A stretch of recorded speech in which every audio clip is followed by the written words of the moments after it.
هذه الكلمات مهداة من الشاعر مطلق ابن محمد القريشي السبيعي إلى الابن خالد ابن عيد القريشي السبيعي لإتمامه حفظ القرآن الكريم.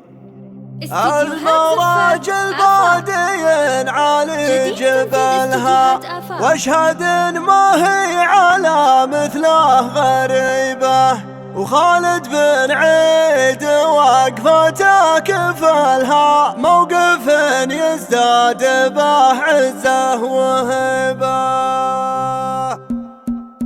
الفعول الطيبة من حظها الهوى نفتخر بالطيب ونشهر بطيبه. الحمول تهون لا جهة جملها والصعيبة ما هي بعندها صعيبة. خالد بن عيد وقفته كفلها بموقف يزداد به عزه وهبه. حافظ القرآن وآياته شملها من تراتيل الرواية العجيبة. المراج البادين علي جبلها واشهد ما هي على مثله غريبة. الديار يقطف ثمرها من نزلها وعادة المحروم يقعد في الزريبة. يا النشام اللي جديد مكتب لها خلوا النشان في نص ضريبة. ما يكمل في المهمة من جهلها ومن يروم الطيب ما يرضى الغليبة. من يروم الطيب ما يرضى الغليبة. الفعول الطيبة من حظها الهوى نفتخر بالطيب ونشهر بطيبة. الحمول تهون لا جهة جملها والصعيبة ما هي بعندها صعيبة. خالد بن عيد وقفته كفلها بموقف يزداد به عزه وهبه. حافظ القرآن وآياته شملها من تراتيل الرواية العجيبة. المراج البادين علي جبلها واشهد ما هي على مثله غريبة. الديار يقطف ثمرها من نزلها وعادة المحروم يقعد في الزريبة. يا النشام اللي جديد مكتب لها خلوا النشان في نص